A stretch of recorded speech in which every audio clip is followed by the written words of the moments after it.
Sino po excited sa salita po ng Panginoon? Amen?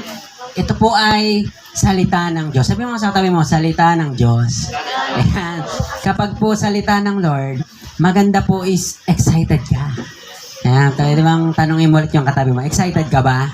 Ayan. Baka pumunta rito yan ng galing sa gera. Ayan. Ibig sabihin ng gera, spiritual battle. Diba? Kasi from the past whole week, naniniwala po tayo may mga bagay na nagpaparami sa atin. Tama po ba? May mga bagay po sa buhay natin na naaapektuhan po ang ating puso. Sino po nga amen? Na within a week, may mga bagay na nanggugulo si Satanas. Pero ang maganda rito is, because of Jesus, kaya po nagkakaroon tayo ng kapayapaan. Sino pong you are at peace right now? Yan, napakaganda po na tayo po ay nasa lugar kung saan payapa. Pag sinabi pong payapa, hindi po yung sementeryo Ibig sabihin, kahit wala ka pa ron, tayo po, wala pa tayo ron, pwede kang maging panatag at payapa. Amen? So, merong gera sa Israel, sama po natin sa prayer. Kasi po, talagang, ang lugar na po yun ay siya pong pinangakong lugar ng Panginoon. At it is prophesied in the Bible na talagang darating talaga ang mga gera.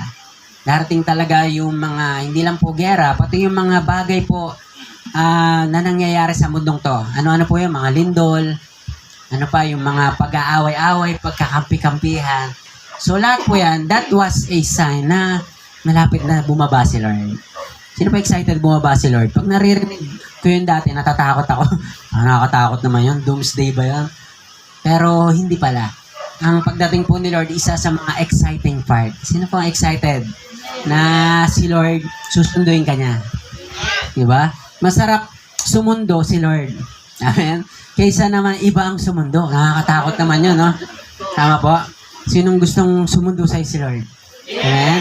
At ang tawag po dyan, second coming. So, si Lord mismo susunduin niya tayo. Pero may tinatawag po na rapture. Para ma-educate po tayo. Pag sinabing rapture, in a blink of an eye, mawawala ka na lang bigla. Sino pong gustong ganun, no? Kasi si Enoch, in the Old Testament, hindi siya namatay. Ang gandang kwento niya, no? Sobrang in love si Enoch kay Lord. At ganun din si Lord. Hindi na nakatay si Lord. Ni-rapture na yung anak niya na si Enoch. So, si Enoch po, hindi siya nakatikim ng kamatayang physical. Pag sinabing rapture, in a blink of an eye, alam ko nakikita nyo na sa social media yung mga ganong senaryo. Pero wag kayong maniniwala sa social media masyado. Sapagkat, kaya nga pong sinabing social media, ano po yan, meron siyang tinatawag na, nakalimutan ko yung exact word, pero manipulation yon. Talagang ang social media manipulative. So, hindi po lahat ng nakikita dyan ay totoo. Kung meron man pong totoo, walang iba kundi ang salita ng Lord. Amen. Sabi mo sa tayo mo, salita ng Diyos. Kaya po, nandito tayo, it is a privilege to hear the Word of God. Kaya po, hindi po lahat ng tao nakakarinig ng salita ng Lord. Kaya po, we are so much thankful na meron na po tayong social media, meron na po tayong YouTube account para po mas marami pa pong maabot ng salita ng Diyos. So, we need to secure your calling. Sino pong sigurado ka sa calling mo? Sigurado kang panglangit ka. Kaya po tayo nagpe-pray, kaya po tayo nagwo-worship, kaya ka nagsisimba. Hindi po para mapunta sa langit. Isa po yun sa maling kaisipan. Ako po, biktima po ako niyan. Sabi ko, atin ng church para walang may bintang sa akin si Lord. Para pag pinanood niya yung buhay ko, ay, sipag naman pala mag-church. Pero pwede palang lagi naman nag-church, pero yung puso, hindi naman, wala pala ron. Ang puso pala niya, ano kayang ulam sa bahay? Sana huwag galawin yung pinilagay ko sa freezer. Yari sa akin yung pagka umuwi ako. Di ba? Nag-church ka, pero yung puso mo wala ron. Yung mind mo, wala rin dito.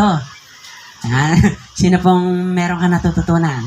So, pag sinabing pagsamba, ikaw mismo, wholeheartedly naandito. Amen? Sino pong 100% naandito ka ngayon? Palakpakan po natin si Lord.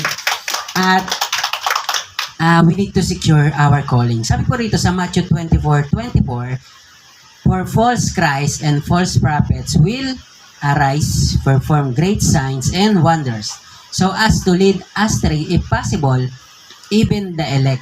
Sa Tagalog po, basahin ko po sa Tagalog, sapagkat may lilitaw na mga huwad na Mesiyas at mga huwad na propeta, magpapakita sila ng mga kamanghamanghang himala at mga kababalaghan na ililigaw ang marami kahit mga hinirang ng Diyos.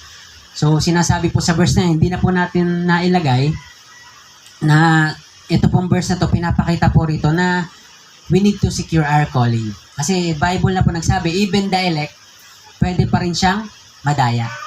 Pwede pa rin siyang mawala. At ayun po yung nakakalungkot na pangyayari po sa ating buhay. Ang sabi po sa Hebrews 11:1, maganda po dito tayo mag-start sa verse ito. Ginamit lang po natin yung verse na yun para po ma-remind tayo that we need to secure our calling. Sabi rito, let us start with this verse, Hebrews 11:1. Now faith is the assurance of things just hoped for, the conviction of things not seen. Ang ganda sa Tagalog din po, ang pananampalataya ay pagtitiwala na mangyayari ang ating mga inaasahan at katiyakan tungkol sa mga bagay na hindi pa nakikita. Sino pong may inaasahan ka kay Lord? Yan. So, pag may inaasahan ka kay Lord, maganda po yan. Kasi kung ikaw po ay may inaasahan sa Lord, syempre, lalo kang lalapit sa Kanya. Amen? Maganda example sa trabaho, di ba? Sa mga gusto ma-promote, syempre, ikaw magpapakitang gilas ka sa amo mo, di ba? Sa manager mo. So, pag meron tayong gustong makuha, ginagawa natin yung mga bagay na. So, pagdating kay Lord, ang tawag po dyan, ano daw po tawag? Faith. Pagka meron ka raw gustong makuha, daanin mo sa faith. Magkaiba po kasi yung dinadaan sa sobrang sipag. Nakakita po kayong ganun tao, yung talagang ginagawang araw na rin ang gabi. Talagang maganda po naman yan kasi nagsisipag. Maganda yan kung may dalawa kang source of income. Maganda yan. Pero wag na wag po nating kakalimutan ang ating pong Diyos. Amen? So, si Lord po, hindi siya parte ng ating buhay. Ano daw po si Lord? Hindi siya parte ng ating buhay. Kundi si Lord po, siya po dapat ang ating buhay. Sabi mo sa katabi mo, siya ang ating buhay. So, si Lord, maganda, gawin natin siyang buhay at hindi po parte. Kasi pagka parte yan, meron siyang portion lang sa isip mo na optional. Tama po. Linggo ngayon simba o tina muna. So, kasi po ako po yung kinukwento ko Ako po yung kasi galing po ako sa ganong situation. Talagang sabi ko, tsaka ka na Lord. Not literally sinasabi mo sa kanya, pero sa action ko, tsaka ka na muna Lord. Ox naman ako sa'yo, di ba? So, dumating sa time na talagang tayo naman ay nakakalabit ni Lord. Yan. So, nung na-realize ko po yan, sabi ko, dapat talaga may panahon sa'yo. So, hindi lang po totaling panahon lang, dapat quality time. Sabi mo nga po sa katabi mo, quality time. Yan. Sino pong nagbibigay ka ng quality time sa iyong asawa? Sa iyong anak.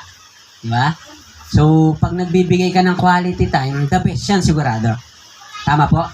Pero pag nagbigay ka kay Lord, dapat quality rin. Amen? Pag sinabing quality, dapat buong puso mo nakaset na itong araw na to kay Lord. So, ako po, ganun po ako i-lead ng Lord. Lagi po may problema pag Sabado. Kasi pag Sabado talaga, kung kailangan mong matulog na maaga, kasi para prepared ka bukas, baligtad. Papatulogin ka ni Lord, alas 2, alas 3. Sabi ko, Lord, maaga pa bukas. So, ganun tayo pinay-prepare ni Lord. Sabi ni Lord, meditate mo pa yung word. Baka mayroon ka pang hindi na dyan. Nakakalimutan ka pa. So, thankful ako kay Lord kasi isa lang ang sigurado, kaya ganon, may relasyon ako sa Kanya. Mahirap pag di ka na kinakausap ni Lord, no? Okay na ba to, Lord? Malay ko sa'yo. So, mahirap yun, no? So, relationship. Sabi mo sa atin yung mga relationship. Yan. So, Sabi rito, isa po sa pinakamahirap gawin bilang tao or even isang Kristiyano ay ang magtiwala at umasa. Tama po ba? Whether it's Christian or not, sa isang tao, mahirap umasa. Tama ba?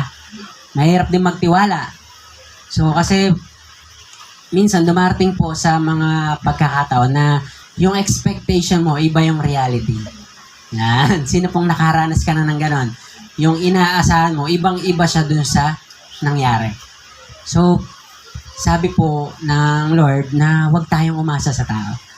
Mahalin mo yung tao, sige, okay yan, nagtitiwala ka, pero huwag kang aasa 100%. Amen? Sapagkat ang tao pwede siyang sumablay, pero ang Lord hindi. Amen? At pinatunayan na po ng Bible yan. So, in fact, in the Bible, may mga characters din po dyan na mga na-testing ni Lord. Sino pong gusto mong ma-testing ni Lord? Yan, no? Parang yung nakakatakot yung word na yun, kuya. Yung testing kasi, isa po sa natutunan ko pag sinabing testing, pampaayos lalo ng relasyon mo kay Lord. Yung mga testing in life, yung pala yung mga bagay na lalong mapapalapit ka kay Lord. Tama po ba? Kailan po tayo nagiging mas matindi ang prayer kay Lord? Di ba? Pag malapit na yung due date, si Judith, yan, pag malapit na siya, tapos si Juna, ayan na, mamaya may darating na sa bahay namin. Di ba?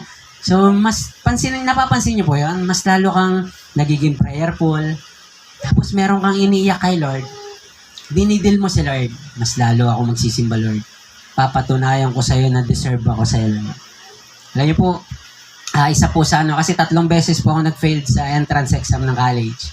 Talagang sabi ko, para sa akin ba talaga to, Lord? Parang hindi Kasi po gusto kong mag-college, hindi para mag-aral lang. Sabi ko kasi darating yung time, may magkaka-family ako. Ang hirap na may encourage yung anak mo, mag-aral ka, magtapos ka. Tapos sasabihin sa'yo, ikaw nga pa, hindi Di ba? Sabi ko, isa-isa, na-realize ko, dapat mag-aral ako. So, 3 failed. Pag ikaw naka-3 subok, di ba, parang ayaw mo na.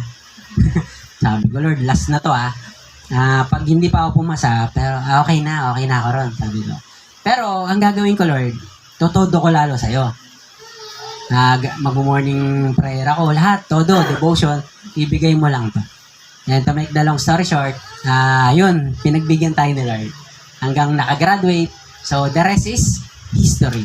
So, napakaganda po na sa Diyos ka lang dapat umasa. Sino pong handa kang umasa lang sa Diyos? Palakpakan po natin si Lord. So, dapat sa Kanya lang tayo umasa. Because sa Bible, yung mga characters sa Bible, some of them are failed. Yan. May mga sumablay sa testing ng Lord. Pero meron naman po, during the time of testing, na-prove naman yung calling nila. Marami po kayong kilala sa Bible na na-prove yung calling nila. So, isa po sa mga pag-uusapan natin yung maya-maya pong konti. Sabi po rito, the good thing, pag umasa ka sa Lord, at sa Kanya ka nagtiwala, hinding-hindi ka po niya bibiguin. Kasi po sabi ng Hebrews 11:1, faith make us sure. Ganda po nitong CEB version. Sabi rito, faith make us sure. Sabi mo sa katabi mo, sure of what we hope for and gives proof of what we cannot see. Tawag ko po dyan, lista mo na. Sabi sa akin ni Lord yan, pagka may pinagpipray ako kay Lord, lista mo na yan. Sama na yan. So, ibig sabihin po, may mga bagay po tayo sa buhay na talagang hindi kaya ng tao. Meron po ba kayong prayer na gano'n? Alam mong hindi malabo sa tao to, hindi kaya ng tao to. So, pagdating kay Lord, kayang-kaya. Sabi po ni Napoleon Hill, desire backed by faith knows no such words as impossible. Grabe, no? So, napakaganda talaga na dapat, pagdating sa Lord, huwag ka magdududa sa Kanya. Amen? Kasi may mga answers si Lord na minsan delay lang talaga. Kasi baka hindi ka pa ready or baka ikapahamak naman po natin pagka binigay niya agad. So, ano-ano po ba yung mga pwede nating asahan sa Lord?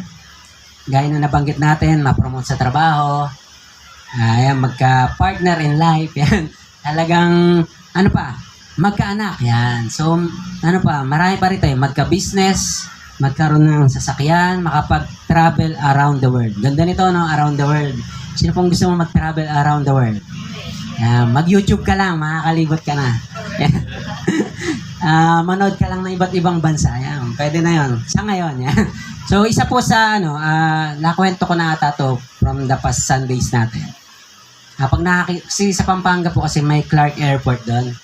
Pag inaatid ko po yung kapatid ko, hindi ka pwedeng hindi dadaan sa airport.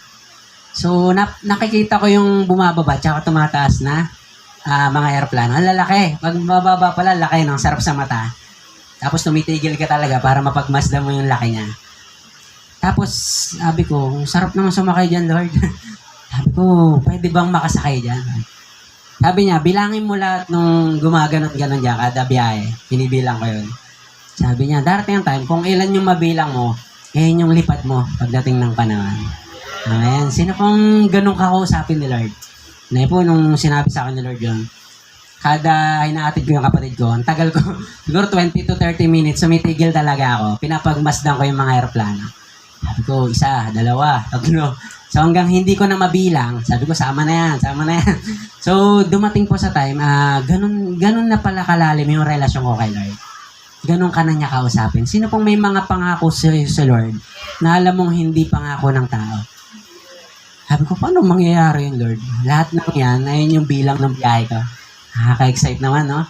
Nakalagay pa ron Emirates. Pag sinabi Emirates, international yan, di ba? Ayos, mag-international si Pastor. So, nung time na yon wala pa po. Nobody pa tayo, wala pa. So, doon ko naintindihan. Ngayon ko naintindihan na darating ang time na ito na. Sabi kasi ni Lord, hindi ka naman mamamasukan dyan sa ibang bansa. So, gagawin mo dyan, mag-preach ka lang ng word ni Lord. Sino pong excited? Ta-travel natin buong mundo, mag-share lang tayo ng word ni Lord. Amen. Palakpakan natin si Lord sapagkat it is our journey. So, available po ito lahat sa atin. So, next week po, sama niyo po sa prayer. Nasa po kami? Botolan, Zambales. Ayan. Nabigla ako sa, sa per head. So, sabi ko, kailangan ng faith nito. Sabi ko, Lord, kayong bahala. Ayan. So, thankful din po tayo sa mga sumusuport po at si Lord po ang bahalang magbigay sa atin. So, yung pastors na yon, ito po ay pastors team building. So, lahat po ng Crisinio pastors and mga pastoral trainees kasama po natin, makakasama po natin doon. At excited po ako rin. Speaking of Crazy Faith, ayun kasi yung title natin. Sabi ko, Lord, baka ako'y nababaliw na, Lord. Kasi po kagabi, sabi ko, ba't ganun, Lord? Hindi ako excited doon sa beach. Hindi ko alam kung beach o resort yun. Ay, ba't ganun, Lord? Di ako excited sa lugar. Hindi ko alam kung tumatanda na ba si Kuya Edwin. Baka nag-sign of aging na to. Hindi na ako excited sa place, Yung pala, excited pala yung puso ko. Kasi yung mga pastors na makakasama natin. Excited ako dun sa mga, kasi marami akong pastors na target. Ibig sabihin, gusto kong dikitan to, gusto kong humigop ng anointing dito. Kumbaga, didikit tayo ng didikit para marami tayong anointing na makuha. So, iuwi natin yung next week dito. Sino pa excited doon? Na ang pagpapala ni Lord, dala-dala natin. Nakala ko, sign of aging, di pala. Excited lang pala ako kasi spiritual purpose yung habol po natin doon. So, ang title po natin is all about Crazy Faith. Yan. Ang ganda po nitong word na to. Last month ko pa siya minemeditate pero ngayon lang po siya nabuo. Ang ganda po kasi nitong topic na to. At nabuo ko po yan kasi mayroong isang kanta. Hindi ko lang kung namamay day ko na yun. Kung pwede nyo i-search yung Crazy Faith. Pinaparating po ron na si Lord may papakita siya, maniwala ka lang mangyayari. So yun yung message ng song na yun. Magtiwala ka lang, may sinasabi sa'yo si Lord, paniwalaan mo na po at mapapasaya yan. So, sabi rito, napakalaga na meron po tayong pananampalataya kasi sabi rito, it is our desires. Yan. Pag may faith ka, tawag dyan, desire. So, nasa ng puso. So, kaya dapat pag may desires ka, papuntahin mo lahat sa puso mo. Huwag po sa isip, kagaya ng napag-usapan natin last week, pagka sa puso mo siya pinapatuloy, naandyan si Lord. Amen? Si Lord po ang bahala sa mga desires of our hearts. So, sabi rito, pag desire kasi, kailangan diligan ng pananampalataya. So, dito po natin magagamit tong word na ito na ang topic po natin is all about crazy faith. So, your waiting moment is a preparing moment. Ang ganda po nito, no? So, sabi rito, what do we do when God asks us to wait for the things we prayed for? So, ano daw pong ginagawa natin kapag tayo ay nag-aantay sa pangako ng God? So, your waiting moment is a preparing moment. So, napakalaga po na habang inaantay mo yung pangako ni Lord na dumating, dapat mayroon kang ginagawa. Akala ko dati pag magantay ka lang literally. So, may mga bagay pala na kailangan mong trabahuhin habang wala pa yan. Amen? So, wala pa siya, pero nag-prepare ka na, nire-ready mo na yung sarili mo na alam mo kasi darating yung pangako ni Lord. Amen? Naniwala po kayo, may mga preachings po tayo na matagal ko na siyang nabuo. Siguro, decade na or 5 years, 10 years. So, ibig sabihin, isa po sa nakita ko, sabi lang ni Lord, darating ang time, magpipreach ka ng word of God. So, kaya po, before pa lang, pinaghahandaan na po natin yung mga bagay na to. So, napakalaga po. Kasi sabi rito, dalawa po yung words na yan, crazy at yung faith. Ayan, pag narinig natin yung word na crazy, iba yung mindset natin, ha? Di ba? Baliw, yan, baliw sa Tagalog. So, minsan makakita ka, literal na may ganun sila. May problema sila sa kanilang mind. In psychology po, ang meaning po ng crazy, mentally deranged. So, sa Tagalog, nababaliw or insane. Generally described as a state of severe mental disturbance or illness where a person is unable to think or behave in normal logical way. According to dictionary definition, it is often implies a loss of contact with reality and can be associated with condition like psychosis. So, 2 words po yung dyan, 2 sentence, yung mahalaga pong tignan natin. Unable to think or behave in a logical way. So, ibig sabihin, hindi mo siya kaisip. Tama? Nagigets po natin, no? Hindi natin siya pareho mag-isip. Tapos yung decision niya, iba rin. Kasi sabi rito, a loss of contact with reality. So, sa tingin niya, normal pa siya. Ganun pala yung situation. Ewan ko po kung napanood nyo na po yung movie ni Gerald Anderson. Nakalimutan ko rin yung title na. Ang ganda po nun. Very, tawag doon, yung nakakadurog siya ng puso. Kasi siya ay sunod-sunod yung problema niya. Natanggal sa trabaho, iniwan ng fiancé yata yung nagkakamali, nag-propose siya, hindi siya nag-know yung niligawan niya or binigay niya ng ring. So, ang nangyari po sa kanya is nabaliw siya. So, nag-drive siya, bumangga yung sasakyan, nahulog sa bangin. Tapos, yung mga sumunod na pangyayari, katang-isip niya na lang pala yan. Hindi, doon pala siya na-stuck, doon sa may bangin na yan. Doon siya natagpuan. So, ano po ibig sabihin ng mga gantong bagay na pagkabaliw, nawawala ka doon sa reality. So, medyo sad thing po yan, no? Pero ang maganda po rito sa topic natin, gaganda siya because of this second word, yung pong faith. Yan. Kaya sinabing crazy faith,